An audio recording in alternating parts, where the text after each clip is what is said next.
Nature versus Nurture, the Influence on Human Behavior. Introduction.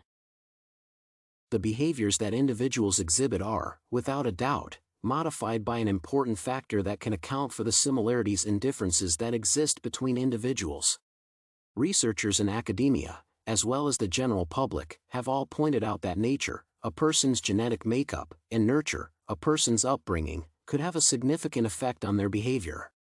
This essay will show that behavior is mostly altered by nurture, as evidenced by identical twins not having the same behaviors, self-reports by several people backing this claim, and the significant effect nurture has on post-traumatic stress disorder, PTSD. Discussion. Human twins, and especially identical twins, are the best example of why nurture has a more pronounced effect on behavior than nature. For one, twins have a very similar genetic profile and thus can be reasonably expected to have the same thoughts, tendencies, and tastes. However, this is not always the case, as observed in real-life examples of identical twins.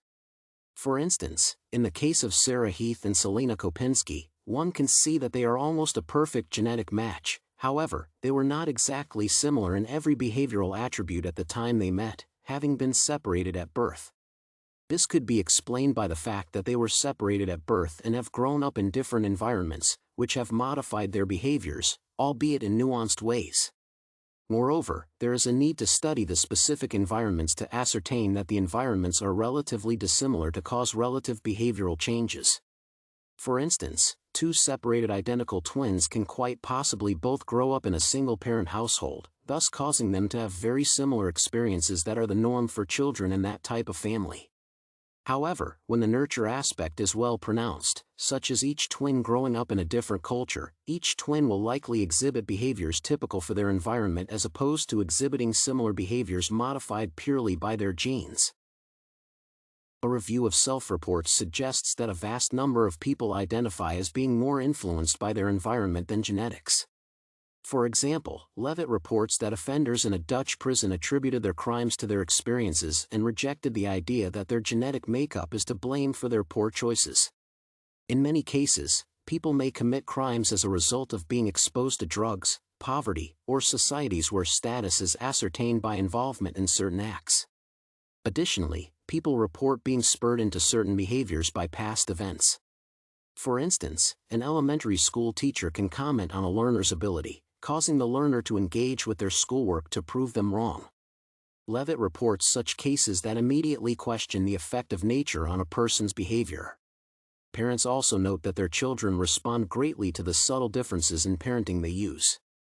Firstborns may behave in a certain way in adulthood that is different from other children because of the state the family was in when they were growing up. One important piece of evidence that nurture has a relatively more significant behavioral impact on a human being is post-traumatic stress disorder. PTSD sufferers often exhibit trouble and distress caused by recounting past events of tragedy and horror. It is relatively common among war veterans. PTSD can be crippling for individuals if not addressed through the right psychological interventions. An interesting aspect of PTSD is that it does not affect all the people who live through the same disturbing experiences.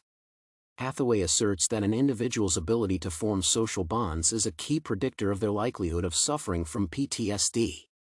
People who have been brought up in an environment that promotes the formation of stable social bonds with their peers and are capable of seeking assistance from others are less likely to suffer from PTSD as compared to individuals who are averse to forming friendships.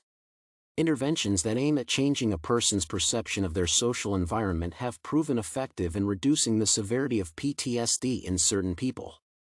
There are certain genetic occurrences, established by medical research, that predict an individual's risk of suffering from PTSD. Crucially, Hathaway also incorporates nature into this assertion. People with genetic variations are genetically inclined toward developing PTSD if exposed to causative triggers. However, these genetic occurrences can fail to cause PTSD in a patient if the right environmental conditions exist. This finding is significant for this debate because it proves that environmental factors can modify genetic tendencies. One should also question the reasons behind the arguments for nature and nurture, respectively. Claims that nature is more important than nurture are narrow-minded and almost always support other agendas. For instance, there have also been arguments that certain genetic factors can support criminal behavior. One of these arguments proposes that teenagers should not be sentenced to life in prison because their young brains are genetically inclined toward yielding to peer pressure. Levitt notes that this is a dangerous argument proposed by people who do not want to account for the adverse environmental factors that marginalize people and push them into crime. Moreover, the arguments for nature being more influential than nurture almost always point towards eugenics. In particular, certain tribes, ethnicities, or races are genetically wired towards certain behaviors that are socially unacceptable. It justifies the poor treatment of certain members of society while those with desirable genetic traits are given superior status.